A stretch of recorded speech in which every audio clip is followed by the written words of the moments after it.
Ipinagdiriwang natin ngayon ang linggo ng Laetare, na mula sa wikang Latin na ang ibig sabihin magalak. Inaanyayahan tayo ng ating mga pagbasa na magalak sapagkat tapat ang Diyos sa kanyang pangako at isa siyang amang nagmamahal at nagpapatawad sa ating lahat. Sa ikalawang pagbasa, ipinaaalala sa atin ni San Pablo na sa pamagitan ni Kristo itinuring tayo ng Diyos bilang mga kaibigan. Hindi na kaaway at hinirang niya tayo upang akayin pabalik sa Kanya ang mga tao. Magsitayo po tayo.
Sa ngalan ng Ama, ng Anak at ng Espiritu Santo. Amen.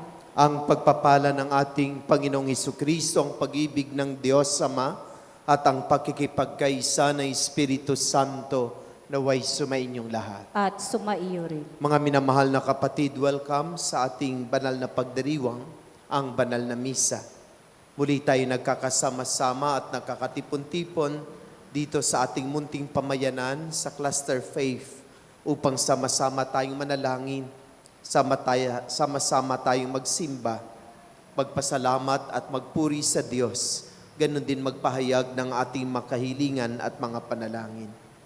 Tayo ngayon ay nasa ika-4 na linggo sa panahon ng Kwaresma at patuloy tayong inaanyayahan na tayo ay maghanda upang maging makahulugan ang pagdiriwang natin ng Misteryo Pascual ng ating Panginoon.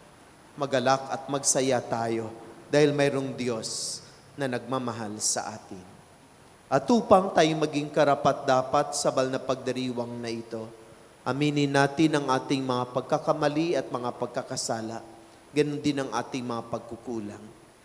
Kababaang loob na pagsisihan natin ng taos sa puso ang mga ito at tumingi tayo ng kapatawaran sa ating Diyos.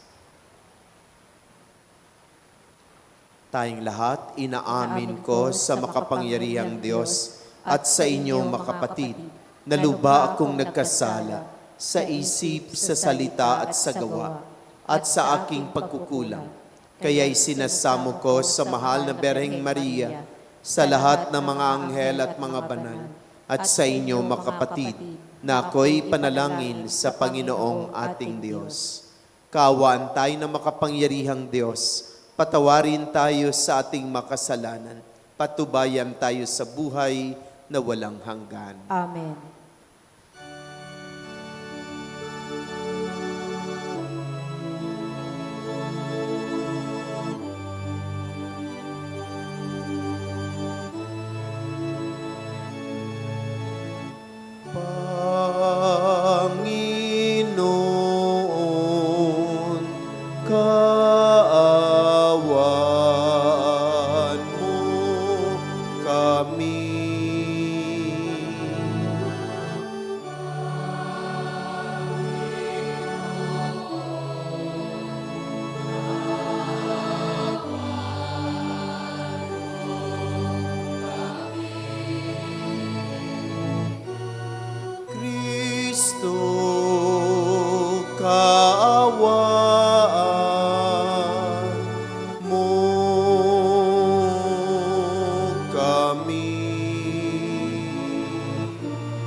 Panginoon,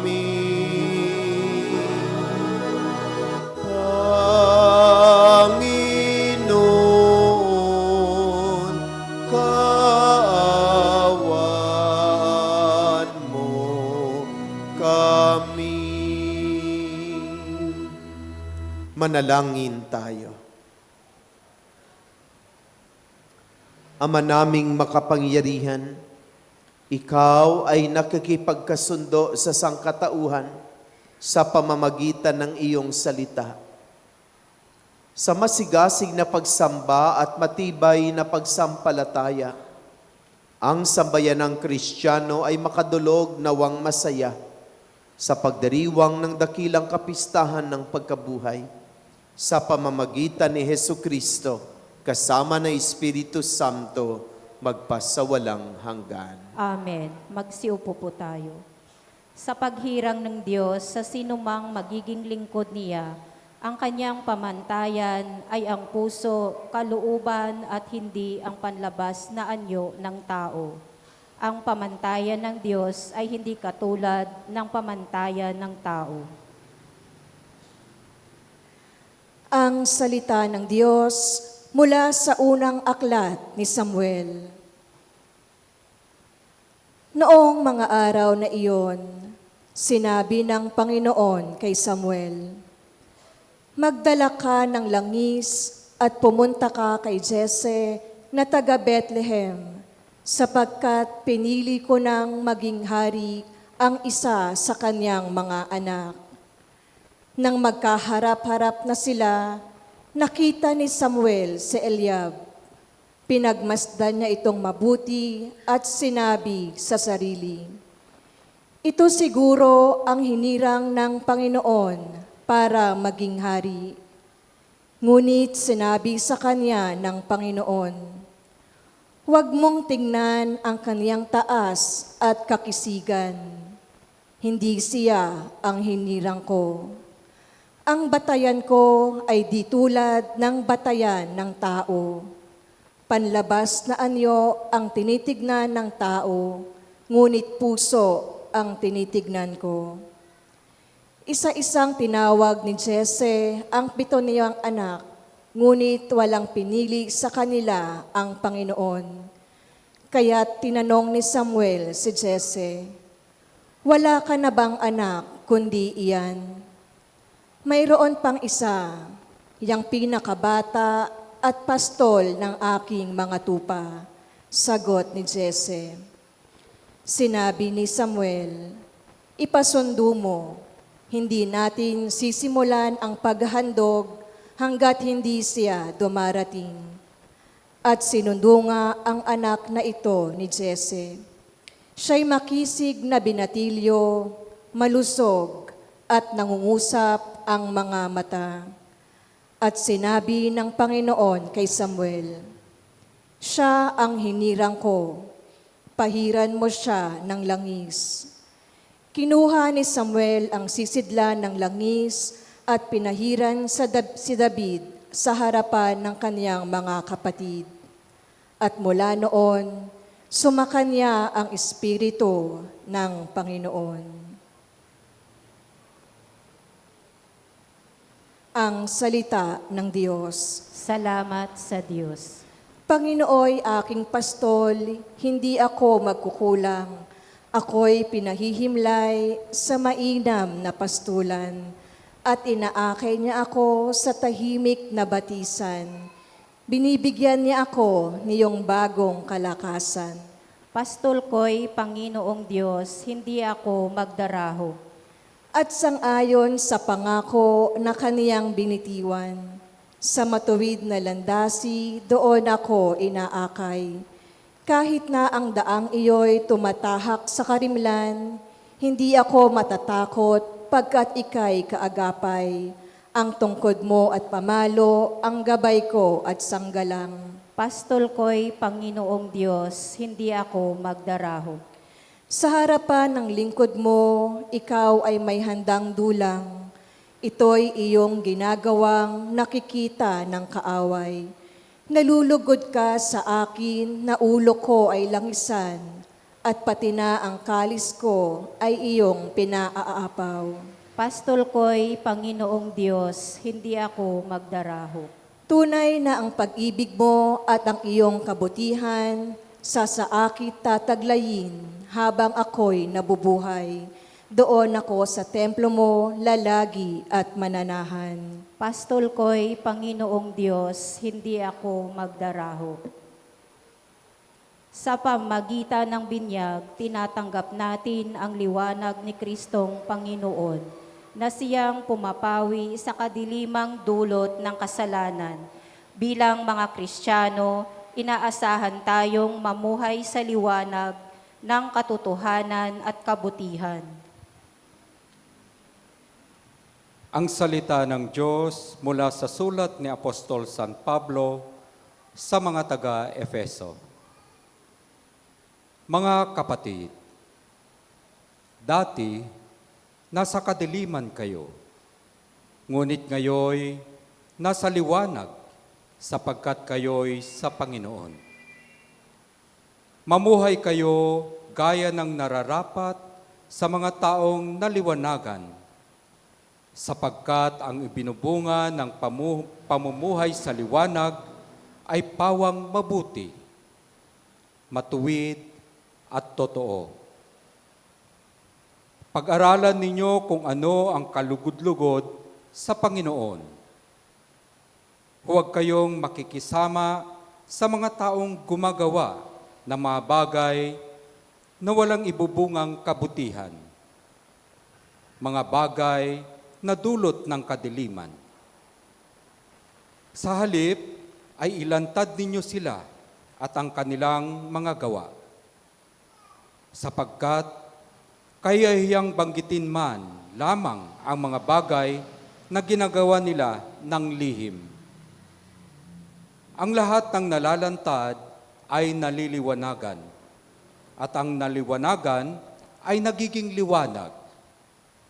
Kaya't sinasabi, gumising ka, ikaw na natutulog. Magbangon ka mula sa mga patay at liliwanagan ka ni Kristo. Ang salita ng Diyos. Salamat sa Diyos. Magsitayo po tayo.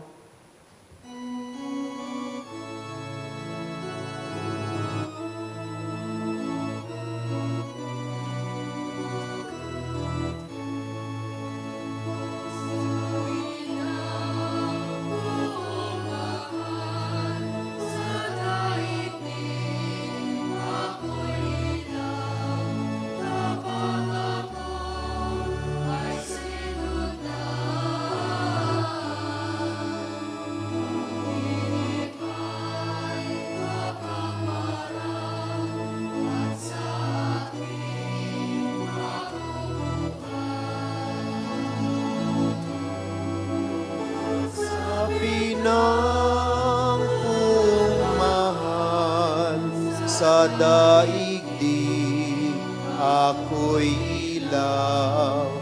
Kapag ako ay sinundan, ang dilim mapaparam at sa akin mabubuhay. Sumainyo ang Panginoon. At sumaiyo rin. Ang mabuting balita ng Panginoon ayon kay San Juan. Papuri sa iyo, Panginoon. Noong panahong iyon, sa paglalakad ni Jesus, ay may nakita siyang isang lalaking ipinanganak na bulag. Tinanong siya ng kaniyang mga alagad, Rabay, sino po ang nagkasala at ipinanganak na bulag ang lalaking ito? Siya o ang kaniyang mga magulang? Sumagot si Jesus, ipinanganak na bulag ang lalaking ito, hindi dahil sa nagkasala siya o ang kaniyang mga magulang, kundi upang mapahayag ang kapangyarihan ng Diyos. Dapat nating gawin ang mga ipinagagawa ng nagsugo sa akin, samantalang araw pa. Dumarating ang gabi at wala nang makagagawa.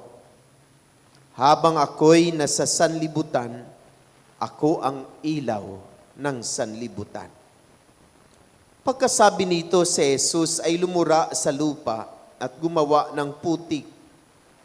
Ipinahid niya ito sa mata ng bulag. Sinabi sa kanya ni Jesus, pumunta ka sa deposito ng tubig sa Siloe. Ang kahulugan nito'y sinugo. Maghilamos ka roon. Gayon nga, ang ginawa ng bulag at nang magbalik ay nakakikita na. Sinabi ng mga kapitbahay niya at ng mga nakakita sa kanya nung siya'y namamalimos pa, hindi ba iyan ang lalaking dating nagpapalimos? Sumagot ang ilan, iyan nga. Hindi, kamukha lang, wika naman ng iba. At sumagot ang lalaki, ako nga po iyon. Paano kang nakakita? Tanong nila. Sumagot siya, ang lalaking tinatawag na Jesus ay gumawa ng putik at ipinahid sa aking mga mata. Pagkatapos sinabi sa akin, pumunta ka sa Siloe at maghilamos.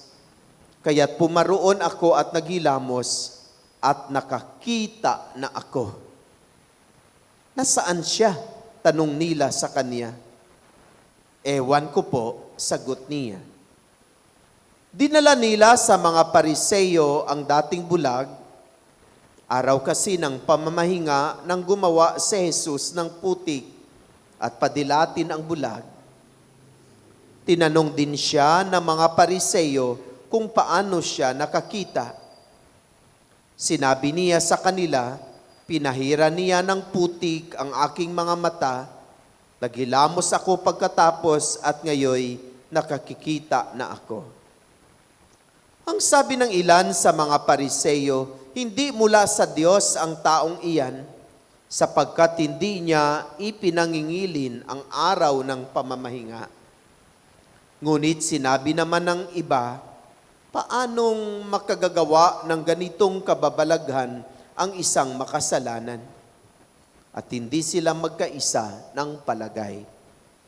Kaya tinanong nila uli ang dating bulag, ikaw naman, yamang pinadilat ni Jesus ang iyong mga mata, ano naman ang masasabi mo tungkol sa kanya? Siya'y propeta, sagot niya. Ayaw maniwala ang mga Hudyo na siya'y dating bulag, kaya't ipinatawag nila ang mga magulang ng taong iyon. At tinanong sila, anak ba ninyo ito? Talaga bang siya'y ipinanganak na bulag? Bakit nakakikita na siya ngayon? Sumagot ang kaniyang mga magulang, alam po naming siya ang aming anak at siya'y ipinanganak na bulag. Ngunit hindi namin alam kung bakit nakakikita na siya ngayon o kung sino ang nagpadilat sa kanya. Siya na po ang tanungin ninyo. Siya'y may sapat na gulang na at makapagsasabi ng tungkol sa kanyang sarili. Ganito ang sabi ng kanyang mga magulang dahil sa takot sa mga Hudyo, sapagkat pinagkaisahan ng mga Hudyo na itiwalag sa sinagoga ang sinumang magpahayag na si Jesus ang Mesiyas. Ito ang dahilan kung bakit sinabi ng kanyang mga magulang, siya'y may sapat na gulang na, siya na po ang tanungin ninyo. Kaya't muli nilang ipinatawag ang dating bulag at sinabi sa kanya, sabihin mo ang totoo. Alam namin makasalanan ang taong iyon. Hindi ko po alam kung siya'y makasalanan o hindi, tugon niya. Isang bagay ang alam ko, dati akong bulag, ngayoy nakikita na. Ano ang ginawa niya sa iyo? Tanong nila. Paano niya pinadilat ang iyong mga mata? Sumagot siya, sinabi ko na po sa inyo at ayaw ninyong pakinggan. Ano't ibig ninyong marinig uli? Ibig din ba ninyong maging alagad niya? At siya'y inalipusta nila. Ikaw ang alagad niya, sabi nila. Ngunit kami, mga alagad ni Moises, nalalaman naming nagsalita ang Diyos kay Moises, ngunit ang taong iyan ni hindi namin alam kung saan nanggaling. Sumagot ang lalaki, yan nga po ang katakataka. Hindi ninyo alam kung saan siya nanggaling, gayong pinadilat niya ang mga mata ko. Alam nating hindi pinakinggan ng Diyos ang mga makasalanan, ngunit pinakikinggan niya ang mga tunay na sumasamba sa Kanya at sumusunod sa Kanyang kalooban. Buhat sa pasimula ng sanlibutan ay wala pang nakapagpapadilat ng mata ng taong ipinanganak na bulag. Wala pong magawa ang taong iyon kung siya'y hindi mula sa Diyos. Sumagot sila, ipinanganak kang makasalanan at ikaw pa ang magtuturo sa amin at siya'y itiniwalag nila. Nabalitaan ni Jesus na ang lalaking pinagaling niya ay itiniwalag ng mga Pariseyo. Kaya tinanong niya ang lalaki nang matagpuan niya ito, sumasampalataya ka ba sa anak ng tao? Sumagot ang lalaki, sino po ba siya, Ginoo? Sabihin ninyo sa akin upang ako'y manampalataya sa kanya. Siya'y nakita mo na. Siya ang nakikipag-usap sa iyo, ani Jesus. Sumasampalataya po ako, Panginoon, sabi ng lalaki. At sinamba niya si Jesus. Sinabi pa ni Jesus, isang kahatulan sa sanlibutan ang pagpaparito ko upang makakita ang mga bulag at mabulag ang mga nakakikita. Narinig ito ng ilang Pariseyong malapit sa kanya at siya'y tinanong, ibig mo bang sabihin bulag din kami? Sumagot si Jesus, kung kayo'y bulag, wala sana kayong kasalanan. Ngunit sinasabi ninyong nakakikita kayo, kaya't nananatili ang inyong mga kasalanan. Mga minamahal na kapatid, ang mabuting balita ng Panginoon. Pinupuri ka namin, Panginoong Heso Kristo. Magsiupo po tayo. Magandang umaga po sa lahat. Batiin po natin ang ating makatabi ng magandang umaga.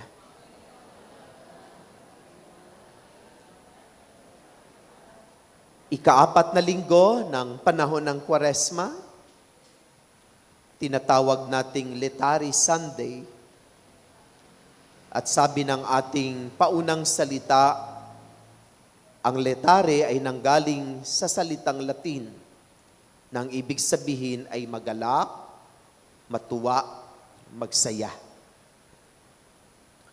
Mga minamahal na kapatid, dapat lamang tayong magalak, magsaya at matuwa dahil malapit na ang araw na ating pinakaiintay. Ang araw na kung saan muli nating gunitain ang dakilang pag-ibig ng Diyos. Hindi lamang sa pamagitan ng kanyang pagpapakasakit at kamatayan, kundi sa pamamagitan ng kanyang muling pagkabuhay. Ang Letari Sunday ay parang sinasabihan tayo, pahinga muna tayo sa medyo mabibigat na paghahanda.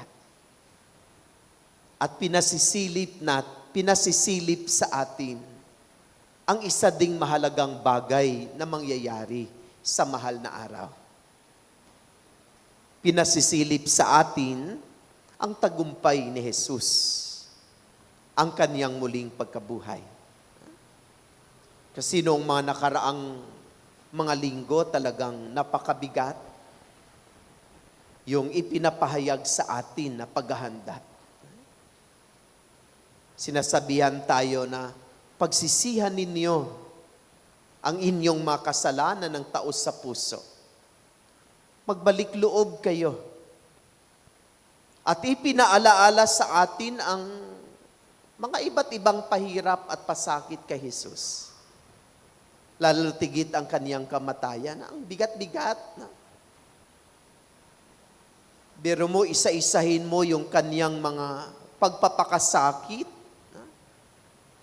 Emotionally, physically, spiritually, ay parang maubos yung energy mo sa pagninilay. Noong nagbigay ako ng recollection sa St. Peter in John Parish, yung inisa-isa ko yung mga paghihirap at pagpapakasakit ni Jesus mula pa lang nung siya ay nagdarasal sa tanaman ng Gethsemane, na tumutulo ang pawis na dugo, tapos sinuli siya hanggang sa ipinakos sa krus. Inisa-isa ko iyon at pinagnilayan namin. Ang mga tao ay umiiyak. Sabi ko, ang bigat-bigat pala. Kahit ako na nagpapahayag ng pagninilay ay pagkatapos talagang halos naubos yung energy. Kaya sa Litany Sunday, parang binibigyan tayo ng pahinga sa mabibigat na paghahanda.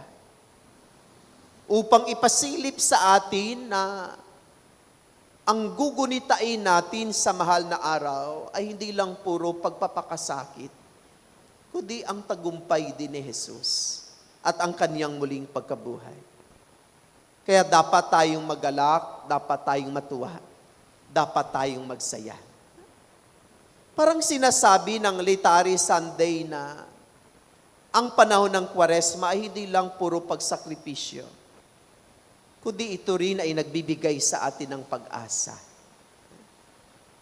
Ang Litany Sunday ay nagpapahayag din na sa atin na hindi natatapos ang lahat sa kamatayan, kundi mayroong muling pagkabuhay. Para ding sinasabi sa atin, behind the clouds, there is a sun shining. O sa dulo ng isang tunnel ay mayroong nag-iintay na liwanag. Pagkatapos ng mga pagsakripisyo sa pag-aaral, gagraduate din tayo at tatanggap tayo ng diploma. Sa ating pag-a-apply, maghihirap tayo na makapasok ng trabaho. Subalit, pag nakapagtrabaho tayo, masiswelduhan din tayo ng ating unang sweldo. Pagkatapos ng pagbubuntis at paghihirap sa loob ng 9 na buwan, darating ang araw na lalabas ang iyong pinaghirapan at makita mo ang bagong buhay na nagmumula sa iyo. Yun po yung ibig sabihin ng Litany Sunday. Na dapat tayong magalak, dapat tayong matuwa, dapat tayong magsaya.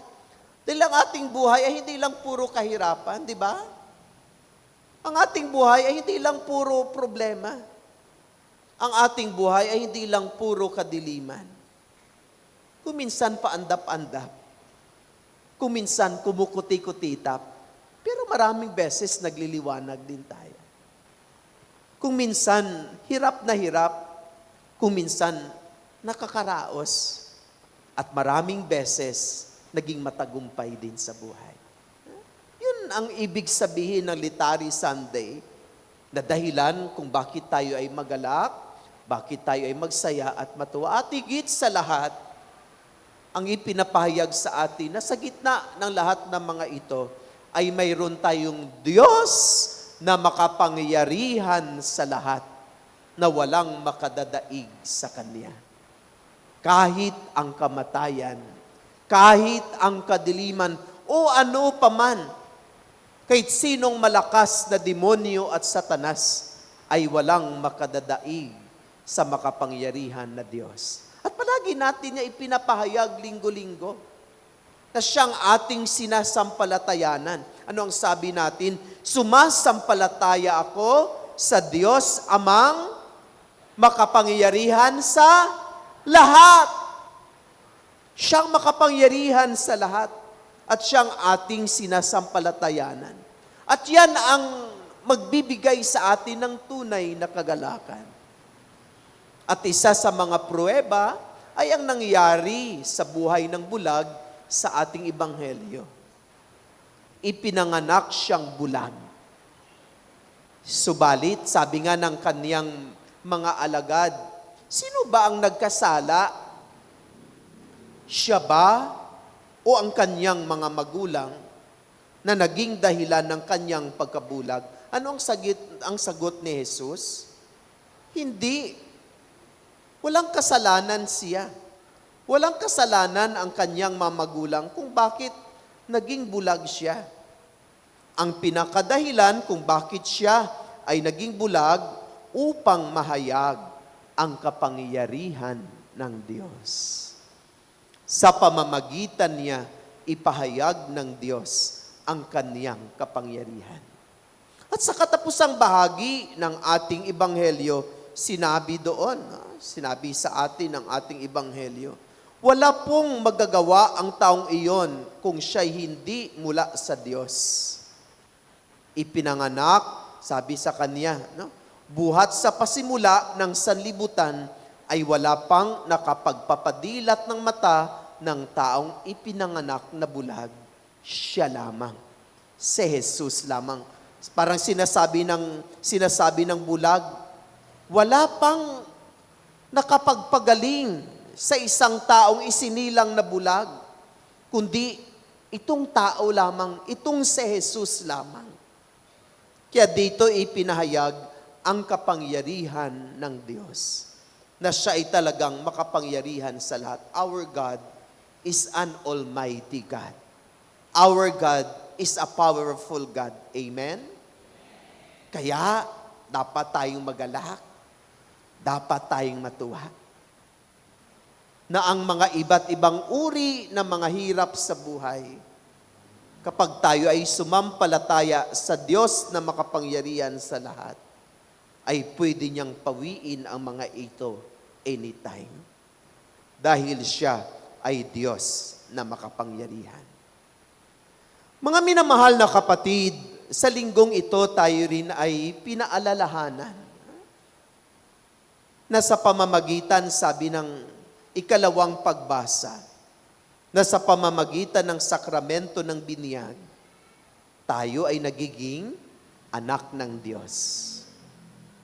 At tinanggap natin ang liwanag ni Kristo. So tandaan po natin yan. Na noong tayo ay binyagan, tayo ay nagiging anak ng liwanag. Nasasaksihan ninyo dito pag magbinyag. Diba? Tanggapin ninyo, ano ang sabi ng pari, kapag sinisindihan yung kandila na mamagulang ninong at ninang, tanggapin ninyo ang liwanag ni Kristo. At sinasabi ko na ang kandilang ito ay hindi lang kandila, kundi iyan ay liwanag ni Kristo na tinanggap ng batang bagong binyag. Ibig sabihin, kung tayo ay bininyagan, tinanggap natin ang liwanag ni Kristo, tayo'y naging anak ng kaliwanagan. Kaya ang tanong ko ay, anong nangyari sa liwanag na iyon? Ano ang nangyari sa liwanag na ating tinanggap? Kung minsan, namatay yung liwanag na iyon. Kasi nakalimutan na mamagulang, ninong at ninang. Nagabayan ang mga bata. Kasi bata pa, wala pa siyang capacity para pagningasin ang liwanag na kanyang tinanggap. Kaya mayroong ninong at ninang at mga magulang na tumatayo sa kanyang gilid upang sana sila ang tutulong na magpaningas ng liwanag na tinanggap ng mga batang bagong binyag. Nagkikita lang ang bagong binyag at sininong at ninang pag araw lang ng December. Paano magningas yung liwanag na iyon? Tapos ang mga magulang, busy din sa paghahanap buhay upang matustusan ang pangangailangan ng pamilya. Kaya nga, ang bata na bininyagan natin, mag-first communion na, ay hindi pa marunong magdasal. At talagang at hindi nagabayan na mamuhay bilang anak ng liwanag. Kaya siya ay sinakop ng kadiliman. Kaya maraming mga bata ang namuhay sa kadiliman. At ano ang simbolo, ano ang sign na ang batang bininyagan ay namuhay sa kadiliman? Sa pamamagitan ng paggawa ng kasamaan. Ang sinumang taong bininyagan na namuhay sa kasalanan ay namuhay sa kadiliman. Subalit ang taong namuhay ng matuwid, ng mabuti at totoo ay namuhay sa kaliwanagan. Yun yung sinasabi ng ating ikalawang pagbasa na ating narinig. Sabi ng ating ikalawang pagbasa, dati, sabi niya, nasa kadiliman kayo. Ngunit noong kayo ay bininyagan, nasa liwanag kayo sapagkat tinanggap ninyo ang Panginoon. Mamuhay kayo gaya ng nararapat sa mga taong naliliwanagan sapagkat ang ibinubunga ng pamumuhay sa liwanag ay pawang mabuti, matuwid, at totoo. Pag-aralan ninyo kung ano ang kalugod-lugod sa Panginoon. Huwag kayong makikisama sa mga taong gumagawa ng mga bagay na walang ibubungang kabutihan, mga bagay na dulot ng kadiliman. So tayo ay pinaalalahanan na sana pagningasin natin ang liwanag na ating tinanggap. So tayong naririto, sana ay nasa atin ang liwanag. At kung nasa atin ang liwanag, huwag na tayong pumunta ng dilim. Huwag na tayong pumunta sa dilim. Huwag na tayong bumalik sa dilim. Huwag na nating dagdagan pa ang maraming nasa kadiliman. Kasi kahit sa loob ng ating pamilya, mayroon pang namumuhay sa kadiliman. Sabi ng kanyang asawa, bukas, magsisimba tayo ha? Tapos sinagot siya ng kanyang asawa, anong makuha ko sa simba-simba? Tapos sa mga anak, ginigising, anak, gising, magsimba tayo. Sila pa ang galit. Ang mga iyon ay simbolo na sila ay namumuhay pa sa kadiliman. At tayong namumuhay na sa liwanag, sana wag nang bumalik doon sa pamumuhay ng kadiliman. At sana hayaan natin na patuloy na liwanagan tayo ni Kristo ang tunay na liwanag. Kung minsan mayroon tayong tendency na mubalik sa kadiliman. Lalong-lalo na yung mahilig magtampo, yung mga tampurirat, ang tapurirot dyan. Yung nakarinig ng hindi magandang comment, sabi niya, ay hindi na ako magsimba, ay hindi na ako maglingkod, kayo na lang dyan. Oy, inaakay ka ni Satanas sa kadiliman. Nandito ka na sa liwanag, naglilingkod ka na. Hayaan mo na yung mga salita nila, basta ang importante ay pinaglilingkuran mo ang Panginoon. Naglilingkod ka sa Diyos. Nang taos sa iyong puso, nang bukal sa iyong kalooban. Marami sa ating mga kapatid na naglilingkod na tapos nakarinig lang ng comment, ay tumalikod na, ayaw na magsimba, ayaw na maglingkod. Nadaig yan talaga ni Satanas. Nadaig yan ng mga sundalo ng kadiliman. Kaya tayo mga nasa liwanag, sana ay wag na nating hayaan ang ating masarili na maakay tayo sa kadiliman. At bantayan po natin palagi ang ating mga sarili. Kasi tayo hindi tayo tatantanan ni Satanas. Iniintay lang tayo kung kailan tayo maging mahina. Pag marami tayong problema, ay nako, talagang masayang-masaya si Satanas. Ha? Sabihin ni Satanas, oh, marami silang problema dito. Papasok na tayo. No?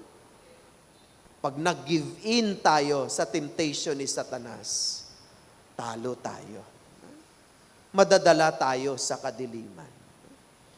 Yung mga kapatid nating hindi nagsisimba, hindi nagdadasal, hindi na yan nag-i-effort ang kadiliman. Hindi na nag-i-effort si Satanas.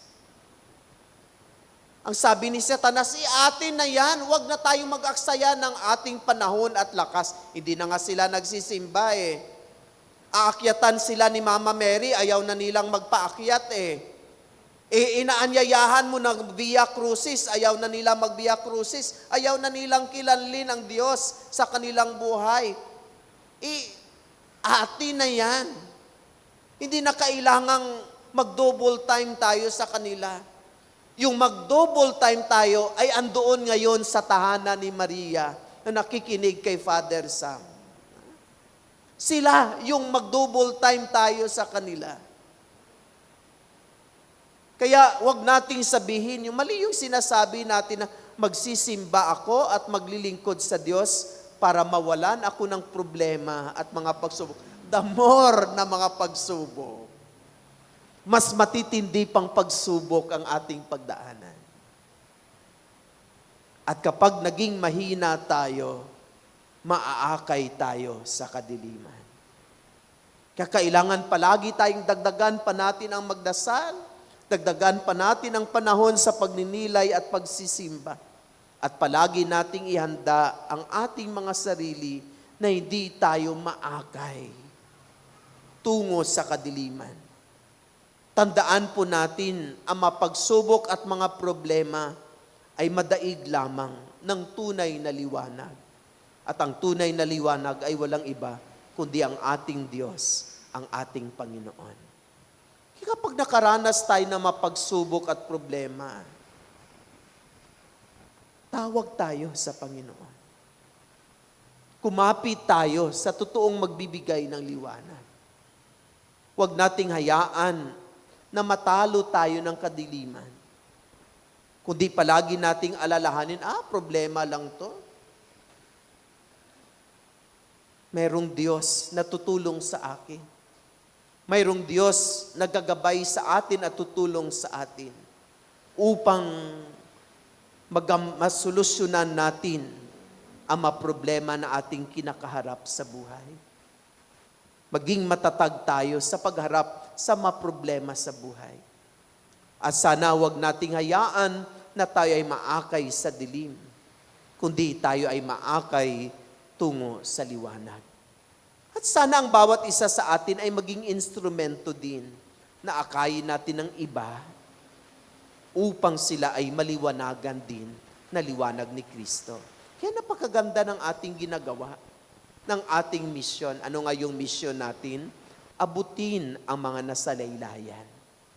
Puntahan yung mga hindi pa napupuntahan. Paglingkuran pa yung hindi pa napaglilingkuran. Biro mo, nagbibiya crucis kayo sa mga bahay, sa mga pamilya na hindi nagsisimba. Dinadala nyo si Kristo doon. Parang sinasabi nyo, narito ang tunay na liwanag. Sa Kanya kayo dapat kumapit, sa Kanya dapat kayo tumawag. Dahil Siya, ang Diyos na makapangyarihan, ang tunay na liwanag at walang makadaig sa Kanya.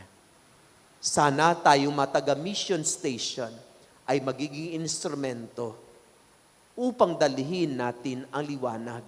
Dalhin natin si Kristo sa mga nasa laylayan, sa mga taong hindi inaabot at hindi pa natin napaglilingkuran. At tayong naliliwanagan na, mas lalo tayong kumapit sa tunay na liwanag dahil malakas ang pagsubok at tukso ng kampon ng kadiliman upang tayo din ay kanilang akayin at madaig.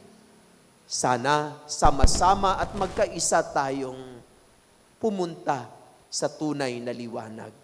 Ang ating Diyos, ang ating Amang makapangyarihan. Amen. Magsitayo po tayo. Pahayag natin ang ating pananampalataya. Sumasampalataya ako sa Diyos amang makapangyarihan sa lahat, na may gawa ng langit at lupa.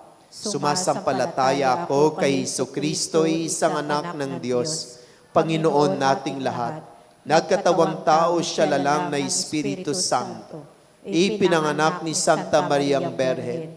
Pinagpakasakit ni Poncio Pilato. Ipinako sa krus na matay inilibing. Nanaog sa kinaroonan ng mga yumao. Na may ikatlong araw na buhay na maguli. Umakyat sa langit, naluluklok sa kanang Diyos amang makapangyarihan sa lahat. Doon magmumulang paririto at hukom sa nabubuhay at namatay na tao. Sumasampalataya naman ako sa Diyos Espiritu Santo, sa banal na simbahang katolika, sa kasamahan ng mabanal, sa kapatawaran ng makasalanan, sa pagkabuhay na muli na namatay na tao, at sa buhay na walang hanggan. Amen. Mga kapatid, ibinubunyag ngayon ng Ama ang kaniyang sarili bilang liwanag ng sanlibutan. Atin ngayon siyang sundan bilang liwanag ng ating buhay at manalangin tayo. Sa ating panalangin, sabihin natin, Ama, Ikaw ang aming liwanag. Ama, Ikaw ang aming liwanag. Mapagmahal na Ama, liwanagan mo sinapapaliyon nilang obispo, mga pari at mga diakono sa bawat pagpapasya at paglilingkod sa bayan ng Diyos. Manalangin tayo. Ama, Ikaw ang aming liwanag. Mapagmahal na Ama, gabayan mo ang bawat lingkod bayan sa iyong katotohanan. Manalangin tayo. Ama, Ikaw ang aming liwanag. Mapagmahal na Ama, liwanagan mo kami sa gitna ng mga kadilimang bumabalot sa aming lipunan, katiwalaan, karasan, kasakiman at iba pa. Manalangin tayo. Ama, Ikaw ang aming liwanag. Mapagmahal na Ama, itinataas namin ang aming mga kapatid na misyonero. Liwanagan mo ang kanilang mga puso upang laging manariwa sa kanilang mga puso at isipan ang tamis ng kanilang unang pagtalima sa iyong misyon ng pag-ibig. Manalangin tayo. Ama, Ikaw ang aming liwanag. Mapagmahal na Ama, pahintulutan mong makapasok sa iyong walang hanggang liwanag ang yumaon naming mahal sa buhay. Manalangin tayo. Ama, Ikaw ang aming liwanag. Itaas din natin ang ating mga kapatid na nangangailangan ng panalangin, ang mga pangailangan ng ating pamayanan at ang ating mga personal na kahilingan. Manalangin tayo. Ama, Ikaw ang aming liwanag. Tumahimik tayo sandali upang ipagdasal natin ang kapayapaan, lalong-lalo na ang kapayapaan sa Middle East.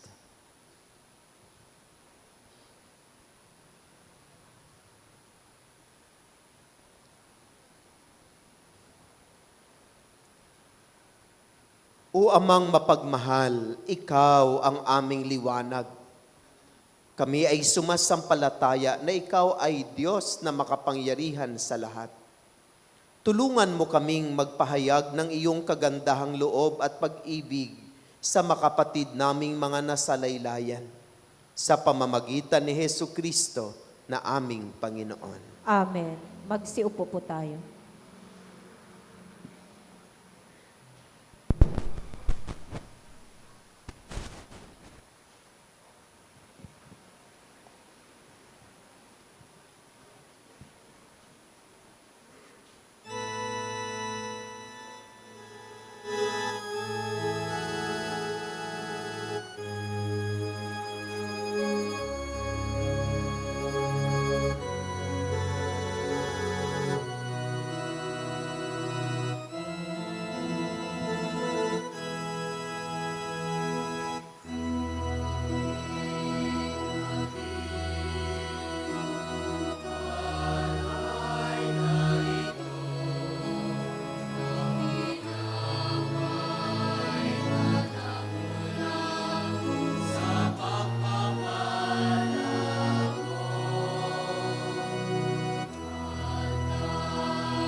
Magsitayo po tayo.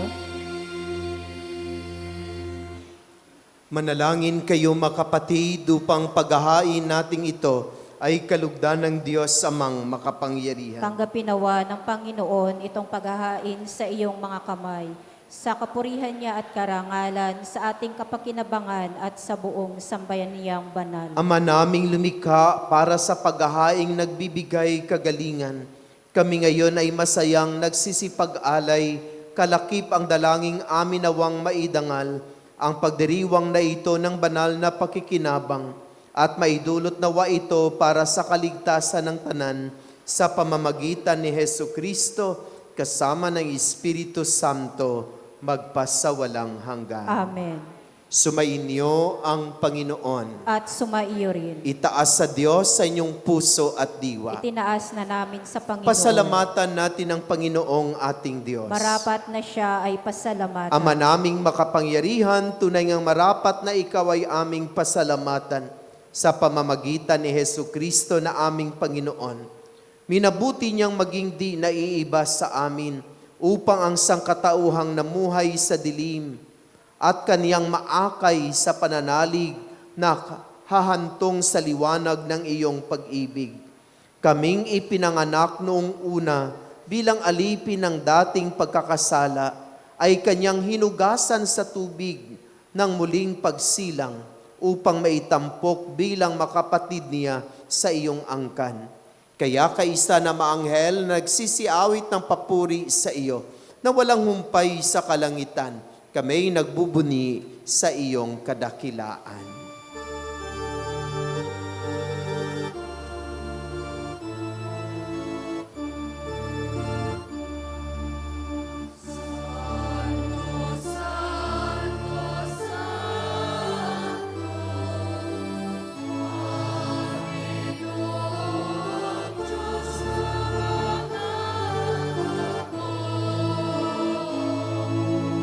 Napupuno ang langit at lupa ng kadakilaan mo. O sana sa kaitaasan,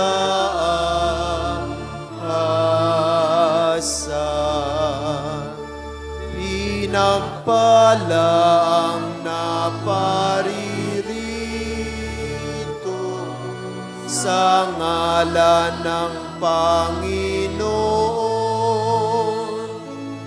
O sana sa kaitaasan.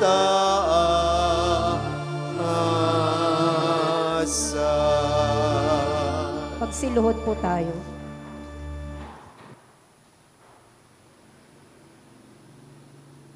Ama naming banal, ikaw ang bukal ng tanang kabanalan. Kaya't sa pamamagitan na iyong Espiritu, gawin mong banal ang mga kaloob na ito, upang para sa amin ay maging katawan at dugo ng aming Panginoong Heso Kristo. Bago niya pinagtiis ang kusang loob na maging handog, hinawakan niya ang tinapay, pinasalamatan kaniya, pinagati-hati niya iyon. Iniabot sa kaniyang mga alagad at sinabi, tanggapin ninyong lahat ito at kanin. Ito ang aking katawan na ihahandog para sa inyo.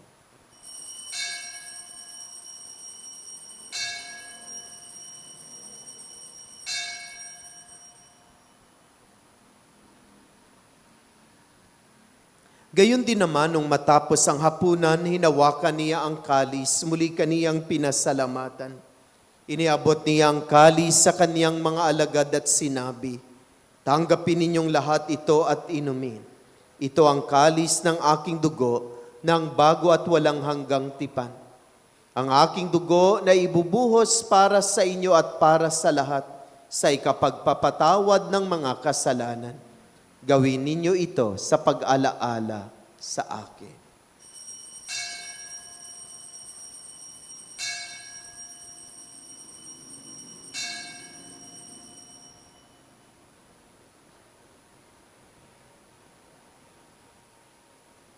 Ipagbunyi natin ang misteryo ng pananampalataya.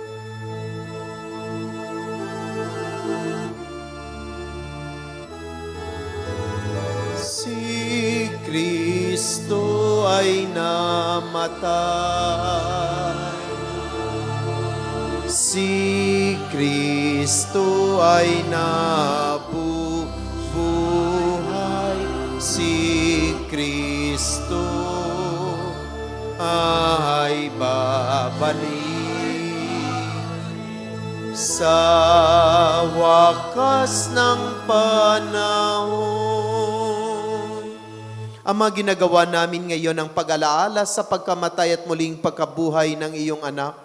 Kaya tinialay namin sa iyo ang tinapay na nagbibigay buhay at ang kalis na nagkakaloob ng kaligtasan. Kami nagpapasalamat dahil kami yung minarapat na tumayo sa harap mo para maglingkod sa iyo. Isinasamo namin kaming magsasalo-salo sa katawan at dugo ni Kristo ay mabuklod sa pagkakaisa sa pamamagitan ng Espiritu Santo. Ama, lingapin mo ang iyong simbang laganap sa buong daigdig. Puspusin mo kami sa pag-ibig kaisa ni Leon na aming Santo Papa, ni Pablo Virilio na aming Obispo at ng Tanang Kaparian. Alalahanin mo rin na makapatid naming nahimlay na may pag-asang sila'y muling mabubuhay, gayon din ang lahat ng mga pumanaw. Kaawaan mo sila at patuloyin sa iyong kaliwanagan. Kaawaan mo at pagnindapatin kaming lahat na makasalo sa iyong buhay na walang wakas, kaysa ng mahal na Bereng Maria na Ina ng Diyos, ng kaniyang kabiyak ng puso si San Jose, kaysa ng mga apostol at ang lahat na mabanal na namuhay dito sa daigdig ng kalugod-lugod sa iyo. May pagdiwang nawa namin ang pagpupuri sa ikararangal mo sa pamamagitan na iyong anak na aming Panginoong Heso Kristo.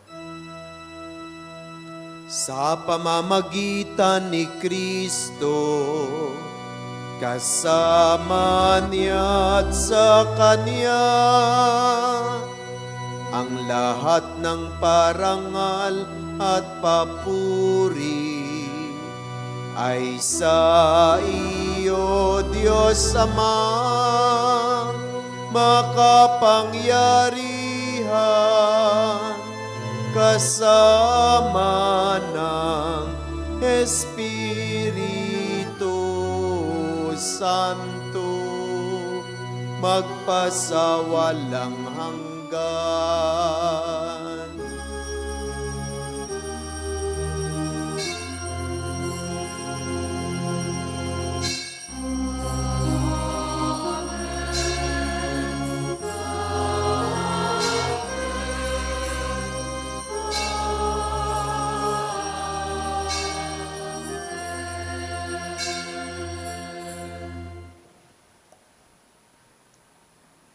Sa tagubiling na nakagaling na utos sa turo ni Jesus na Panginoon natin at Diyos, ipahayag natin ang lakas loob.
Hinihiling namin kami adya sa lahat ng masama, pagkalooban ng kapayapaan araw-araw, iligtas sa kasalanan at ilayo sa lahat ng kapahamakan, samantalang aming pinanabikan ng dakilang araw ng pagpapahayag ng tagapagligtas naming si Hesu Kristo.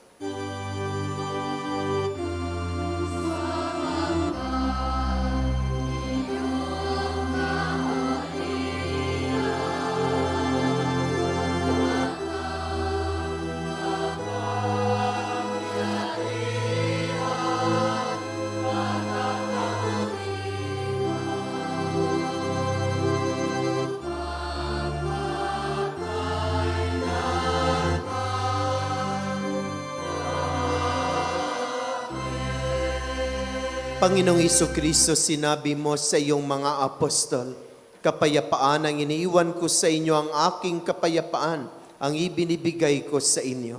Tungayan mo ang aming pananampalataya at huwag ang aming mga pagkakasala.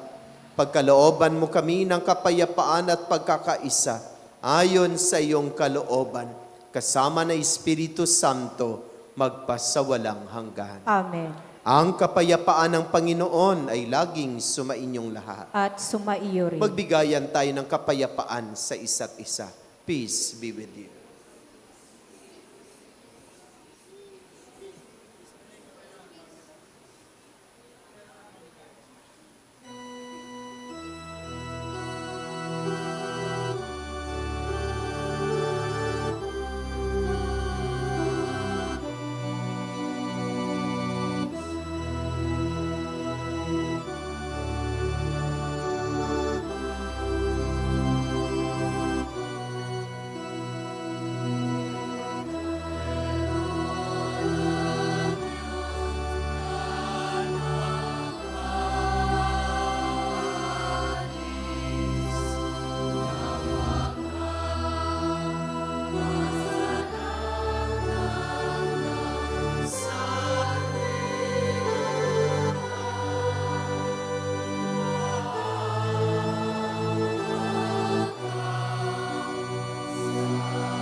Mga kapatid, narito si Jesus, ang kordero ng Diyos, siyang nag-aalis ng makasalanan ng sanlibutan.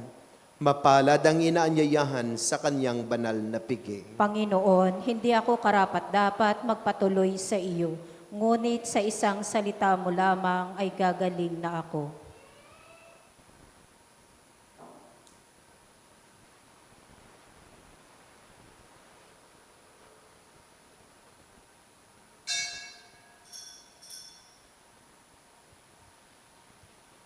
Magsiupo po tayo.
Magsitayo po tayo.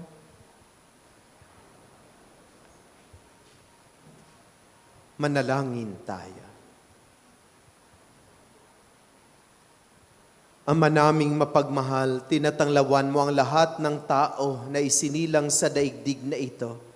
Sa kaloob mong liwanag, tanglawan mo ang aming kalooban upang ang dapat naming isaloob sa iyong ikinalulugod ay lagi naming isaisip at ikaw ay aming wagas na maibig.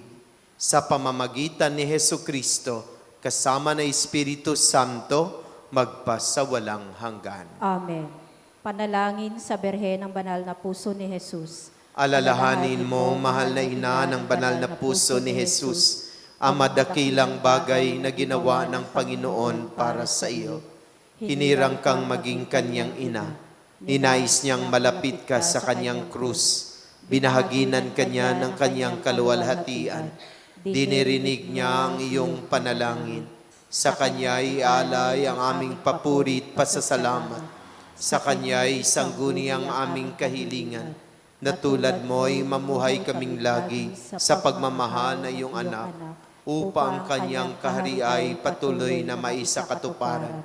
Samahan kaming lahat sa bukal ng buhay na nagmula sa kanyang puso, na lumaganap sa sanlibutan, ang pag-asa at kaligtasan, ang katarungan at kapayapaan. Pagmasdan mo kaming sa iyo'y nagtitiwala, pakinggan mo kaming sa iyo'y nagsusumamo. Maranasan nawa naming lagi ang makainang pagkalinga mo, siya nawa. Birhen ng Banal na Puso ni Jesus. Ipanalangin mo kami. Birhen ng Banal na Puso ni Jesus. Ipanalangin mo kami. Birhen ng Banal na Puso ni Jesus. Ipanalangin mo kami. Magsiupo po muna tayo para sa mga pasasalamat at paalala. Patuloy po natin pasalamatan ang mga tumulong sa paglilingkod, ang music ministry, ang Ministry of Altar Servers, ang lay Eucharistic ministers, ang Ministry of Ushers, Greeters and Collectors, ang Ministry of Lectors and Commentators, Social Communication Ministry para sa ating FB live streaming. Pasalamatan din natin ang sponsor sa ating misa ngayon, ang Santa Teresa of Calcutta Chapel. Sa susunod na linggo, ang sponsor naman po ay ang San Roque Chapel. Pasalamatan din natin ang nanguna sa ating banal na misa na si Reverend Father Sammy Patriarca MSC. Paalala at paanyaya, patuloy po natin suportahan ang isang dakot program na sa pamagitan ng pag-aalay ng bigas tuwing misa.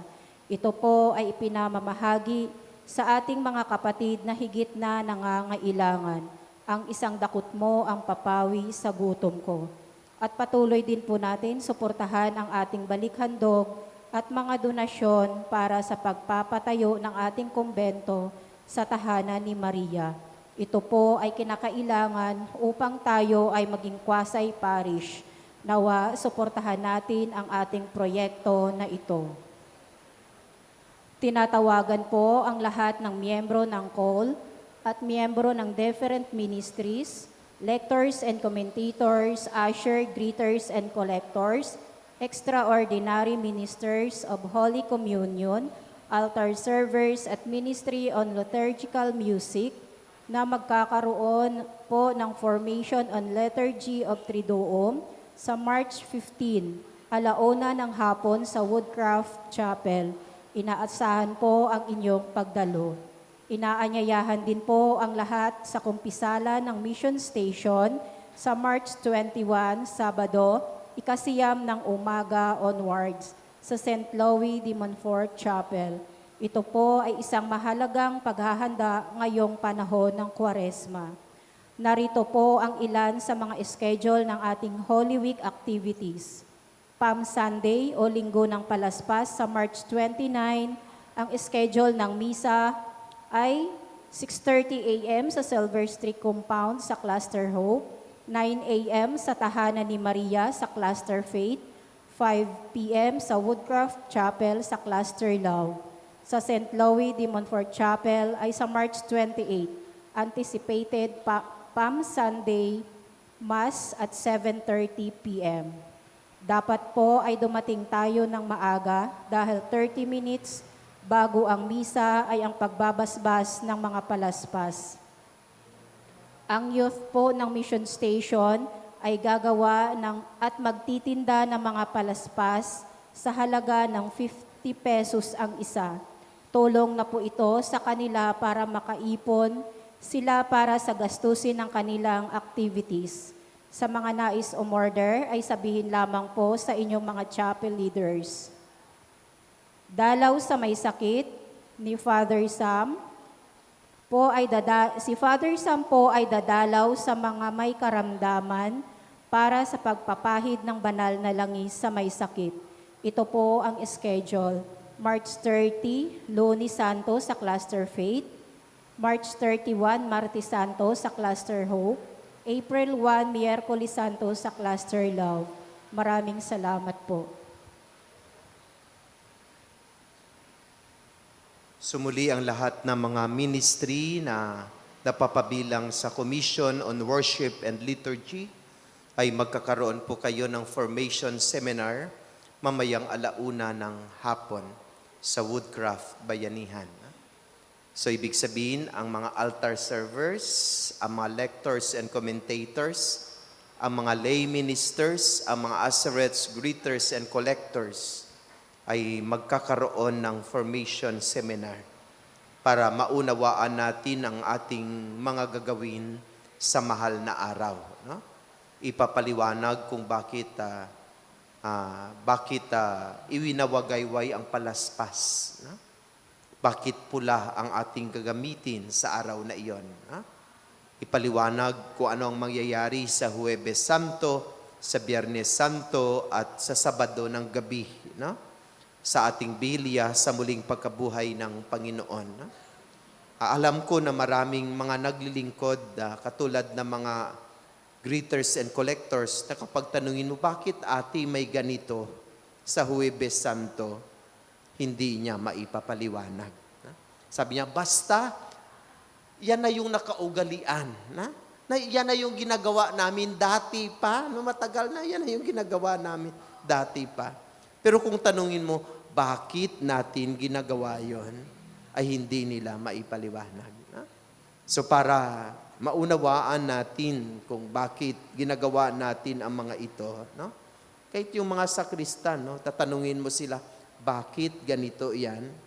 Hindi nila yan masasagot. No? Kasi kung minsan, kahit sila ay may formation, hindi nakikinig. No? So, kaya mamayang hapon ay magkaroon tayo ng formation sa lahat ng mga Caul Ministries para ipaliwanag sa atin at maunawaan natin kung ano yung maginagawa natin. No? Bakit mga lalaki yung hugasan ang paa sa Huwebes Santo? Ano yung ibig sabihin noon? Bakit hindi pwede mga babae? No? Bakit hindi pwede mga bata? Bakit mga lalaki lang? No? So, ipapaliwanag po iyon doon mamayang hapon. At isa pang mahalagang paalaala ay yung order natin ng mga palaspas, mga chapel leaders. No? So, pakisulat na ng pangalan at ilan yung order nilang palaspas para mayroong idea na ang ating mga youth, yung mga youth kasi natin, ang gagawa ng ating mga palaspas. No? So, para magkaroon sila ng income sa kanilang ma-incoming activities, tulungan po natin ang ating makabataan. So, wag na kayong bumili sa labas kasi the same price lang naman. No? Baka mas mahal pa nga sa labas kasi nagmahal yung gasolina. No? So, baka medyo mahal na yung sa kanila. No? Yung sa atin ay 50 pesos ang isang palaspas. Tulong nyo rin sa ating mga youth, sa ating makabataan. No? Sila yung magpupuyat, no? Sa 27 and 28, no? Para pagka 29, lahat tayo ay magkaroon ng palaspas. No?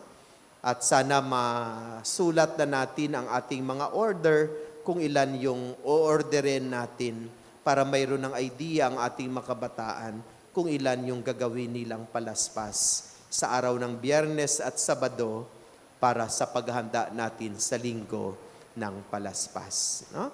So mamaya, pagkatapos ng misa natin, huwag mo na kayong umuwi, punta kayo sa inyong mga leaders at sabihin nyo, 5 po sa amin, no? 10 po sa akin. No? Para isulat nilang pangalan, tapos yung kung ilan ang inyong order. Para sa sunod na mga araw ay kanilang masubmit sa leader ng ating youth para ang ating mga youth ay mayroon ng idea kung ilan yung gagawin nilang palaspas. No? At paalaala sa ating mga cluster coordinators at officers, kayo na ang mag-usap-usap kung saan tayo mag-blessing ng palaspas. At sa linggo ay i-announce po natin sa misa kung ang taga-cluster faith. What nyo nang i-announce yung sa cluster hope, yung sa St. Louis, yung sa cluster love, i-announce lang kung saan yung venue ng pagbiblessing ng palaspas ng taga-cluster faith. No? So kayo na lang mag-usap, kayo na rin ang mag-prepare. Alam nyo na kung ano yung ihanda ninyo. Sound system, mga lamesa, at yung makandila na ating kinakailangan. No? So maraming salamat at tumayo na po tayo. Sumainyo ang Panginoon. At sumaiyo rin. Naway pagpalain at basbasan kayo ng ating mapagmahal na Diyos, ang Ama, ang Anak, at ng Espiritu Santo. Amen. Naialay ng ating banal na misa, humayo kayong taglay ang pag-ibig at kapayapaan ni Kristo. Talikdan na natin ang buhay sa kadiliman at yakapin natin ang buhay sa liwanag. Salamat sa Diyos.